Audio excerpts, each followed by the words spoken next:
مسلمانانی خۆشەویست ئێمە ئێستا لە فەسڵی زستانین بەڕاستی فەسڵی زستانیش بەهاری ئیماندارە لە حەقیقەتدا بەڵام چۆن و بە چ شێوازێک سەلەفی صالح ڕەحمەتی خوایان لێبی کاتێک کە زستاندا دەهات دڵیان خۆش دەبوو لەبەرەوەی هەستیان دەکرد بەرەکەتی خوای گەورە لە زستاندا دەبەزی باران دەهاتە خوارێ تەڕایەتی پەیدا دەبوو بیدایەتێک بوو سەرەتایەک بوو بۆ وەرزی زراعەت و چاندن و تۆکردن لەلایەکی تریش زۆر دڵیان خۆش دەبوو لەبەرەوەی شەوەکانی زۆر درێژ بوو تێدا عیبادەتی خوای گەورەیان دەکرد و ڕۆژەکانی زۆر کورت بوو تێیدا بەڕۆژی دەبوون بۆیە زۆر دڵیان خۆش دەبوو زۆر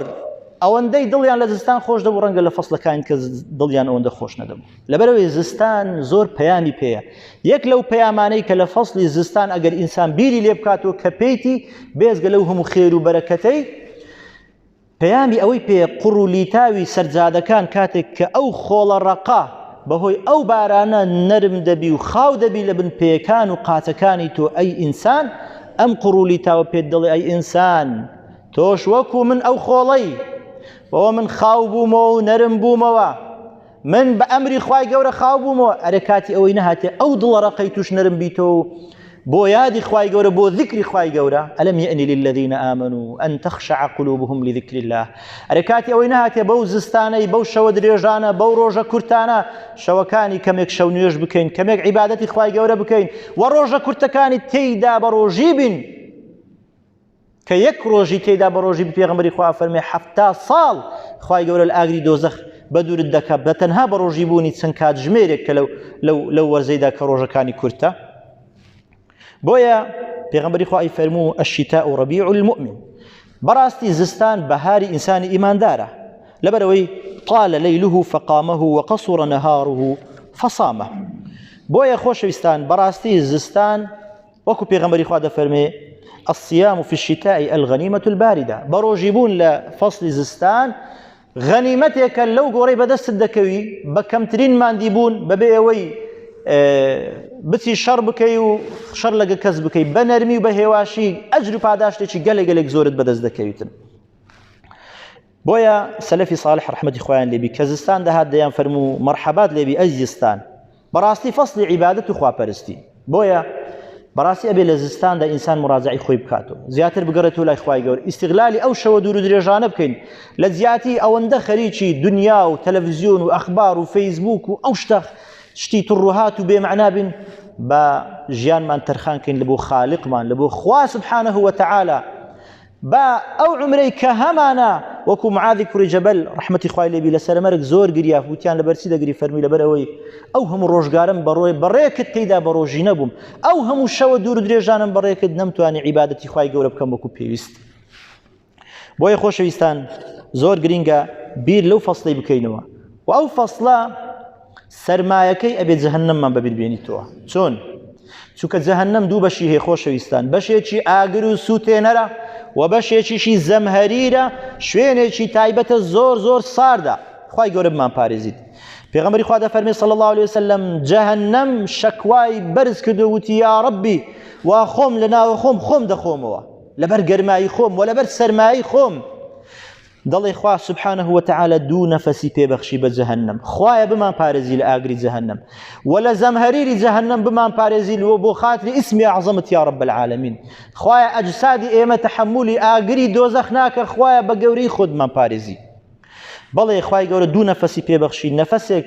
لە زستان کاتێک کە زۆر سەرمادادێتن پێغەمبەری خوا دەفەرمێ ئەوە نەفەسی زەمهەریرە و نەفەسێک لە هاوین کاتێک کە زۆر گەرمادادێت پێغەمبەری خوا دەفەرمێ ئەوە نەفەسی جەهەنەمە هەناسەی جەهەنەمە و هەناسە هەڵدەمژێتن پاشان پێغەمبەری خوا فەرمووی ئەگەر ڕۆژگارێک زۆر سەرما بێت بەندەك لە بەندەکانی خوای گەورە دوعا بکە و بڵێ لا إله إلا الله ئەوڕۆ چەند سەرمایە خوایە لە زەمهەریری جەهەنەم بمپارێزی ئەزانن خوا سبحانه وتعالى چۆن لەسەر ئەو بەندەی خۆی بەجواب دێ چۆن دوعاەکەی گیرا دەکا دەڵێ خوا سبحانه وتعالى بانگ دەکا لە بۆ جەهەنەم دەڵێ ئەی جەهەنەم فلانە کەس بەندەی منە و بەدڵ کەلیمەی تەوحید دەڵێ لا إله إلا الله ئەوڕۆ زۆر سەرمایە خوایە بمپارێزە لە سەرما شاهد بە ئەی جەهەنەم من فلانە بەندەی خۆم پاراست نایلم بێتە ناو تۆ ناو زەمهەریری تۆ وتیان ئەی پێغەمبەری خوا صلی الله عليه وسلم زەمهەریر چییە پێغەمبەری خوا فەرمووی ماڵێکە شوێنێکی تایبەتە لە ناو دۆزەخ هێندە ساردە پلەی ساردی هێندە بەرزە کاتێک کە کافر و بێباوەڕەکان فڕێدەدرێنە ئەو شوێنە لەبەر قووەتی سەرمایی ئەو شوێنە هەمویان پارچە پارچە دەبن و لەت دەبن. خوای گەورە بمان پارێزی. خۆشەویستان، وەرزی زستان بە بارانەکەی و بە بەفرەکەی و بە سەرمایەکەی بڵێ جانیبێکی تێدایە زۆر جوان و خۆشە، بەڵام لەو لاشەوە زۆر شت هەیە کە دڵی ئینسانی عادز ئەبی پێی و ئەبێ پێی عادز بین ئێمە وەکو ئیماندار. کاتێک کە ئەبینی فەقیران و هەژارانێکی زۆر هەنا نانی نییە بخوات، دەیان زگ ئێستا بەتاڵە لەبەر فەقیری لەبەر هەژاری، دەیان زگ ئێستا بەتاڵە منداڵەکەی ناتوانێت قۆدیەک شیری لە بۆ بکڕی. وەڵڵەه گەلێک زۆرن ئەو زۆرانە و ڕەنگە داواش لە کەس نەکاتن. بەڵێ فەسڵی زستان جوانە و گەورەیە بۆ عیبادەت و خواپەرستی. گەورەترین عیبادەت و خواپەرستی ئەوەیە بەهانە ئەو فەقیرانەوە بسی. ئەی دەوڵەمەند، بە خۆت لە ماڵێ زگت تێرە ئاگەت لە زگی برسی نییە و بە تەمای قورتارت بێ لەو جەهەنەمەی. ئەدی نابێت لە دنیای خوای گەورە شتێکت لێ بینی کە بە فعلی مستحقی ئەوەی بی لەو جەهەنەمەی قورتار بی و بچێ بەهەشتی پار و بەرین. بەڵێ فەسڵی زستان زۆر جوانە، بەڵام ئەوەی کە تێیدا زۆر ناخۆش و زۆر دڵی ئینسانی عادز دەکات سەرمایەکەیتی لە بۆ فەقیران و هەژاران. چەند منداڵ هەیە لە سەرمان داک و بابی دەینێریتە بن بەتانی لەبەرەوەی نەفتی نییە، لەبەرەوەی غازی نییە. لەو ڕۆژانە لە فەیسبوک دیتم ئافرەتێک پیرەژنێک هاواری دەکرد دەیگو وەڵڵا لە ماڵی من یەک قەترە نەفت و یەک لتر غازم نییە. لە کاتێکدا ئێمە وڵاتێکین لەسەر بەحری نەفت، یەک لەو کەسانی کە لەسەر بیرە نەفتەکانیش دەکات دەیگو وەڵڵاهی تا 6-7 ساڵی بیری وا هەیە ئاوان نەفتی فڕێدەداتن بەبێ مزەخە. خەڵکی سەرمایەتی تخوا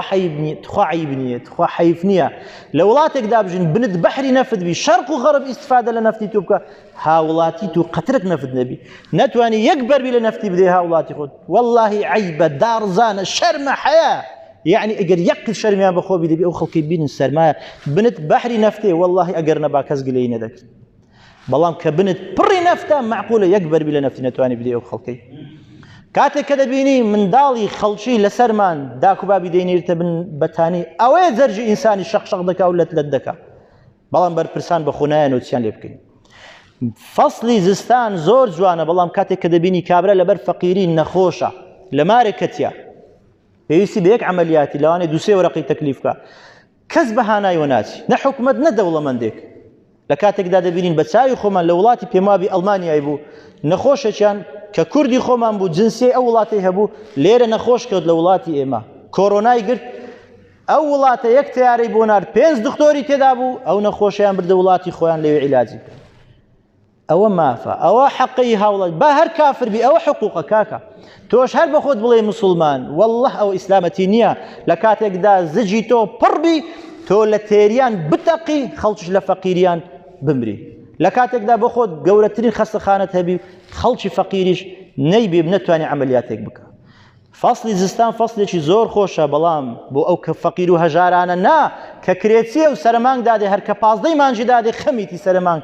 کرێکی نەدایە، دوی نەدای، وای هەسێ 4 کرێ نەدایە، شەرم لە خۆی دەکاتەوە، معاشی نییە. معاشی نادرێتێ کە کری خانی خۆی پێ شەرمەزاری خەڵکی دەبی، دڵی تەنگ دەبی، خەم و خەفەت دای دەگرێت. قەت شەرم لە خۆتان ناکەنەوە بە حاڵی ئەو خەڵکی نازانن. فەسڵی زستان زۆر خۆشە، بەڵام ئەو دایکە یەتیمانەی کە باوچیان نەمایە، ئەو دایکە یەتیمە شەرمی بەخۆیە داوە لە خەڵکی بکە و منداڵەکانی بە برسێتی ئەژین. بۆیە خۆشەویستان، ئەگەر دەمانەوێت بەهەشت بەدەست بینین، ئەگەر دەمانەوێت لە زەمهەریر و لە ئاگری جەهەنەم قورتارمان بێ، گەورەترین شت،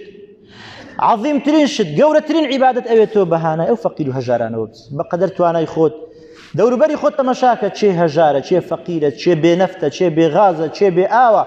چێ بێپارەیە، چێ نەخۆشە، چێ دەردەدارە. بڕۆ بەهانای وە بڕۆ. ئەو ئاەتەی عەظیمەی خوای گەورە تەطبیق کە خوای گەورە دەفەرمێ وەتەعاونوا عەلى البر والتەقوا، یارمەتی یەکتر بدەن لەسەر چاکە و لەسەر تەقوا. والله پێغەمبەری خوا دەفەرمی هەر کەسێک یارمەتی برایەکی خۆی دا، خوای گەورەش یارمەتی دەدا. وعدەی خوایە، یعنی کەسمان پێویستمان بە خوای گەورە نییە، قیامەت دانایێ، مردن دانایێ، لە مەحشەر ڕاناگیرێ، ئەی دەوڵەمەند، خوای گەورە ڕات ناگری، پێت ناڵێ لۆ یارمەتی فەقیرەکەت نەدا، لۆ ڕۆژەشی دەستت نەچووە جیرفانی خۆت یارمەتی فەقیرێک و برسێکی بدەیت، ئەو ڕۆژ بە تەمای ڕەحمی خوای گەورەی. بۆیە خوای گەورە ئەو کاتە یارمەتی دەدا کە توش یارمەتی خەڵکی فەقیر و هەژار بدەیت. ئەگەر نا هەر خڕکەوە سەرێک دی نە زەکاتی دەدەی نە ماڵی خوای گەورە دەدەی نە خێر و سەدەقەشی دەکەی نە پیاوەتێکی دەکەی دەشرێ دەبێ ئەم بچمە بەهەشتێ مستەحیلە دنیا شوێنی چاندنە و قیامەتی شوێنی دروێنەیە بۆیە کۆتایی پێدەینم بە وتارەکەم لە سەردەمی ئیمامی عومەر ڕەزا و ڕەحمەتی خوای لێبی ساڵێک لە ساڵەکان فەقیری ڕووی لە خەڵکی کرد برسێتی لە شاری مەدینەی پەیدا بوو ئیمامی عومەر عادەتی خۆی وابوو شەوانە لەناو شاری دەگەڕا بزانین لە چێن دەرکێشە هەیە مشکلە هەیە بۆی بۆیان چارەسەر کات دەیان مەشاکلی ئاوای چارەسەر دەکرد بۆچی بەرپرسەکانی من نەبوو ئەو لە شوێنە بەرزەکان بن خەڵکیش لەناو معاناتدا بی ئیمامی عومەر فەرمووی ئەوەلۆ ماوە کە گوێم لێ نابی جاران خەڵک لە ماڵەکانی خۆیان پێدەکەنین قسە و گفتوگۆ هەبوو هەستم دەکرد نەشاط لەناو ماڵەکان هەیە وتیان یا خەلیفە ئەی خەلیفەی موسڵمانان خەڵکی تووشی برسێتی بووە تووشی هەژاری بووە زۆربەی خەڵک ئێستا برسینە لەبەر برسێتی کابرا زەوقینیە پێ بکەنی خەمی لە دڵدایە خەفەتی هەیە پێکەنینی چی خەڵک زۆر داوایان کرد بەڵام کەس نەبوو بەهانایان وت ئیمامی عومەر ئەو خەلیفە دادپەروەرە ئۆقرەی لە خۆی هەڵگرت خەمی ئومەتەکەی بوو خەمی میلەتەکەی بوو دەیزانی قیامەت هەیە بۆیە هەستا کتابێکی نووسی بۆ والی بەسڕە کتابێکی نووسی بۆ والی میسر هاواری لێ هەڵسا فەرمووی وا غەوثا لئومەتی محەممەد صلی الله عليه وسلم مسلمانان وەرن بەهانای ئەو مسلمانانە وەرن خەڵک فەقیر بوو هەژار بووە داوای یارمەتی کرد پێشی شەرم نەبوو پێشی عیب نەبوو بۆ ئومەتەکە و میلەتەکە و شەعبەکەی داوا بکە پێی گەورەیی بوو ئەو ڕۆژ تاریخ بە گەورەی باسی دەکا و ناوی دەینیت نەک ماڵی بخۆی و قوتی بخۆی و هیچی لە بۆ نەهێلی دەڵێ ئەوانش بەپەلا وەکو هەستکردن بە بەرپرسیارەتی و مسلمانەتی و ئەرچی سەرشانیان چەندین قافلە لە خواردن و خۆراکیان ڕەوان کرد بۆ شاری مەدینە جارێکی تر بەسمە و دڵخۆشی و زەردەخەنە گەڕاوە سەر لێوی خەڵک ئەبێ ژیان و ئیداری مسلمانان ئاوا بدرێت نەک بۆ نوعی کە دەیبینین هەندێک پڕ بن هەندێک شقڕ بن اللهم اغفر للمؤمنين والمؤمنات والمسلمين